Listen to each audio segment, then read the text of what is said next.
Hey guys, hope you're having a beautiful day today. So this is going to be one of my most important videos ever, so I hope you watch until the end.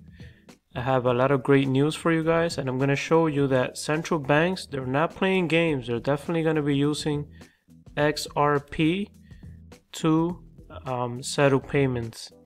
And as you guys have seen on the news, maybe you haven't seen it on the news, but they're already talking about digital currencies, having central bank digital currencies. Now, before I begin, guys, please hit that like and subscribe button. It's going to really help grow my channel. Now, we're going to start with this first video from CNBC, and they did a take on this on digital currencies, and they talked about central banks. Check this out. Look at what they say.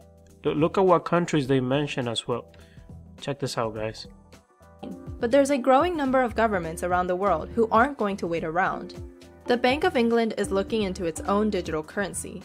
Sweden's central bank is testing an e-krona, and emerging economies have introduced pilot programs.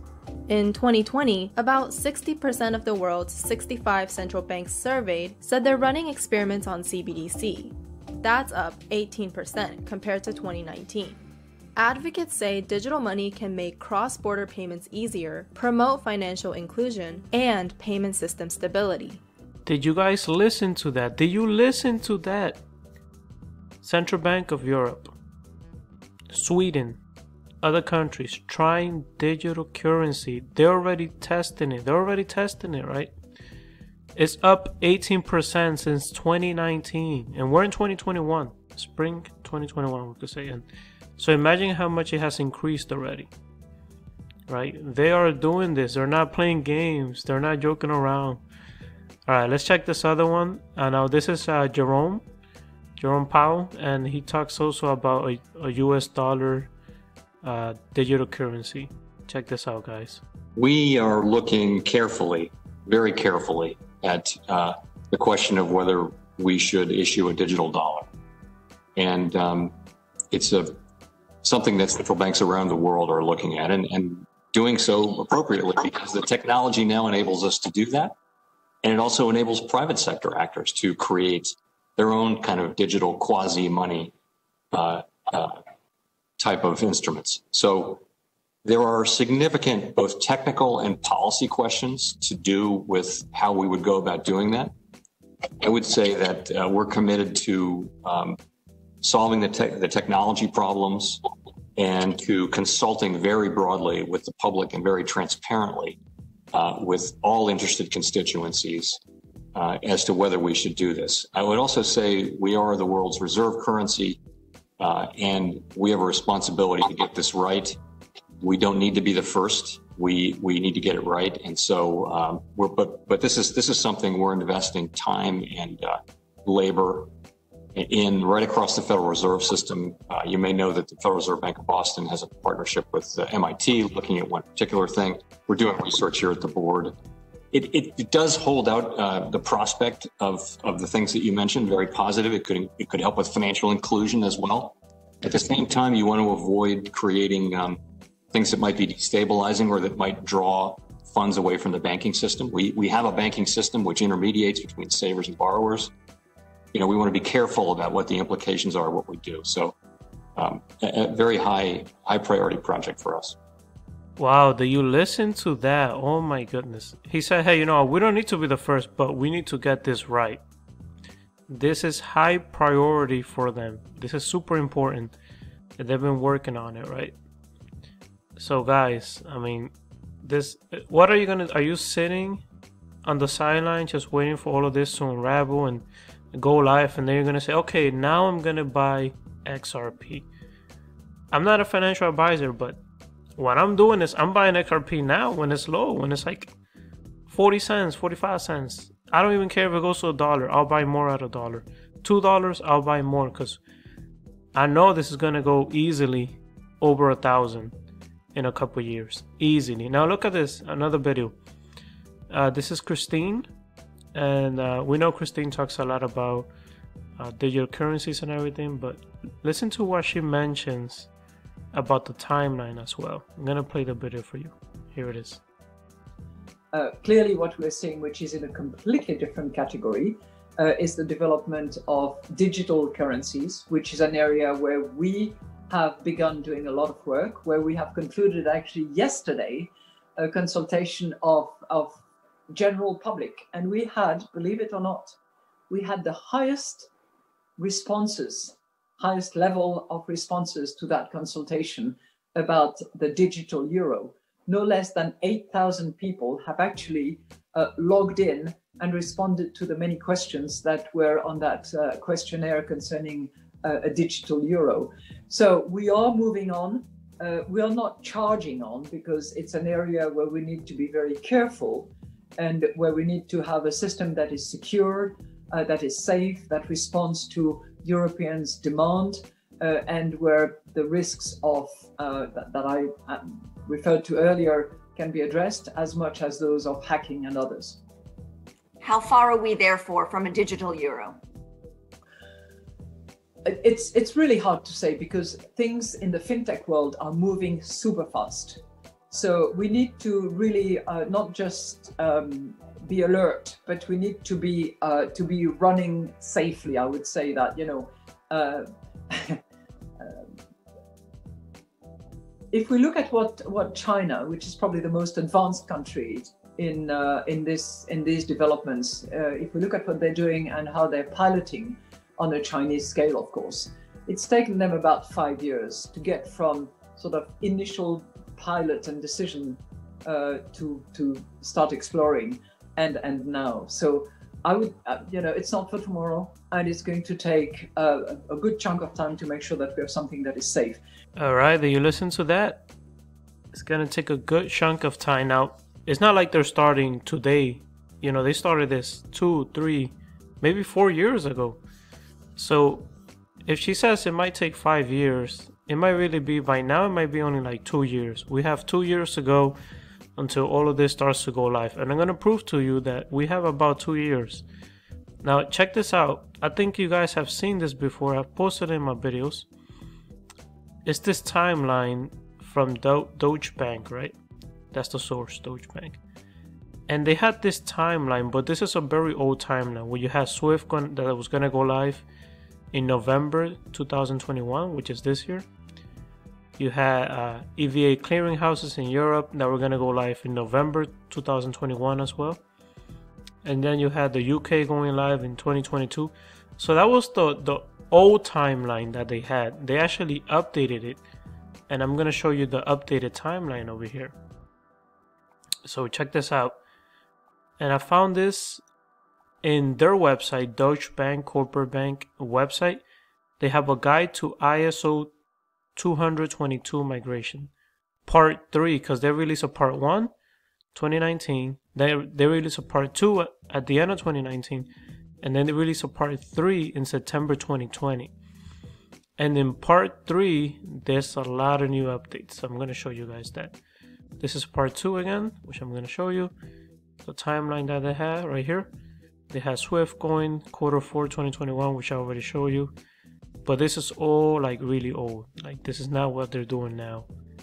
This is what they're doing. Part 3, guide to ISO 222. First statement right here. In 2019, we released our first 2 guides exploring the upcoming ISO 222, right? But then, like I said, it was delayed. SWIFT's decision to delay its implementation of ISO 222 is the corresponding banking space by a year sparked a wave of action from major market infrastructure around the world, with many changing their migration approach. But despite the shifting timelines, additional strains on project work brought about by the COVID-19 pandemic, now is not the time for pandemic participation to take their foot off the pedal. So SWIFT, they delayed it for a whole year. So instead of being November, right, as we saw here in the picture, instead of being November 2021, now it's November 2022. Now it's November 2022. That is the new timeline that they're going for. And because Swift changed it, now everything is delayed for a whole year. So keep that in mind, guys. Keep that in mind. It's super important. I'm going to show you a little more, though. I found so many interesting things here. And if you want to send this to maybe another YouTuber, you could. That's not an issue. You could send them this video. I'm going to post this PDF link in my description so you guys could click on it and review it yourself. Right? So check this out, guys. Swift decided to put off the migration in the correspondent banking space by 12 months to November 2022, which I mentioned, right? So now all of this is pushed back a year. Now look at this portion over here. This is the new timeline, basically. I don't know if I can make this a little taller for you, bigger. There it is. So make it a little smaller now. You have Swift going live at the end of 2022, November, right? You got the European clearinghouses going live the end of 2022 as well. You have Britain seems to be going live in March 2022. March 2022. So yeah, you have United Arabs, maybe. Not sure. They seem to still be going live in November 2021. So you have some countries that are going to be a little, I think, this Philippines. I think this is going to be one of the first in mid 2021, it seems. So you might see an increase in XRP price mid 2021. But again, nothing compared to when this time comes at the end of 2022. So hold your XRP till 2022, guys. Hold it to the end of 2022 when Swift goes live. I mean, it's just my opinion. I'm not a financial advisor. But look, this is the updated timeline right here. You want to know about timelines? This is your timeline right here. Updated. Part 3. That came out December 2020. And who got sued in December 2020? Ripple got sued in December 2020. So all that lawsuit is going to be done and over with by the time we get to 2022. Now, something interesting that I noticed was about the US dollar. I'm going to go up because I don't want to scroll all the way. I'm going to put the US dollar era. Now, the way that the US dollar was going to do it, they were going to do it by phases, right? The US central bank, they were going to do it by phases. But now they don't want to do it by phases. They're just going to do it like immediately. And I'm going to read this. It's very short. But this is the portion here that I want to focus on. It says here, in September 2019, the Federal Reserve banks announced that they were pausing their plans for a 3-phase migration to the ISO 222 messaging standard for Fed wire fund service, and that phase 1 of the migration will not be implemented in November 2020. So they had plans to do this last year in November, but they stopped. Right? That was the original plan. In collaboration with the Fed wire fund service participants, software vendors, and the clearinghouses, the banks are now reassessing the phased ISO 222 migration strategy in favor, this is the super important part, in favor of a single day implementation of fully enhanced ISO 222 messages. So some people are saying the switch. What is the switch? For me, this looks like the switch right here. Single day implementation. So then we're going to do a phase approach. Phase 1, phase 2, phase 3. Might take about 2 years. They're going to do a single day implementation. This is your switch right here. And when is the switch coming from? When is this going to come? Well, as you can see up here, let's see. Let's look at that image again. Fed. It looks like it's going to come 2023, around the end of 2023. From what I understand, at least from this image. Unless they take out another update, I don't know, in the summer or at the end of this year, and they say, hey, no, it's not. It's gonna be earlier.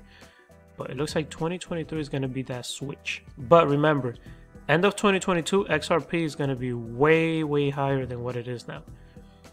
You know, could easily be already at $200, $300 in 2022, at the end of 2022. So don't sell your XRP, right? There is more in this PDF that you could go over, but this video is getting a little long, and I hope you stay until the end because this is super interesting information, right? At least I think. It says then here that they also announced that they will not implement the phase 1 release in 2020 or 2021 and do not have any other message format changes for Fedwire Fund Service planned through 2021. So basically they're not going to do any changes in 2021. This year they're not doing any changes, at least from the US central bank portion. The UK is actually planning to go live. See if I see the UK here. Asia Pacific, they're planning to go live in the spring of 2022. Yeah, so if you're not sure until how long you should hold until the end of 2022. Yeah, so the potential issue with the approach is that data truncation issues will occur in April 2022 until November 2022 when SWIFT is set to go live. So yeah, this is just talking about the Bank of England and how the Bank of England is going to go live in March 2022, right? But you have SWIFT going live in November 2022, so they're going to have to do something until SWIFT goes live. But yeah, guys, that is it for this video. If you like the content, please like, share, and subscribe. And check this PDF out. It's going to be in the description. Stay safe out there, guys. Peace. XRP versus a sell-off. Ripple is a private company. We have our shareholders. It's you can't trade Ripple shares, so to speak. XRP, you know, look, we pay attention over the long haul. I tell the employees I don't think about it on a 3 days or 3 weeks or 3 months. You know, taking advantage of what digital assets can do to make transactions more efficient, I think is a journey we'll be on for a decade or two. I describe it as a marathon, and we're on kind of mile 2.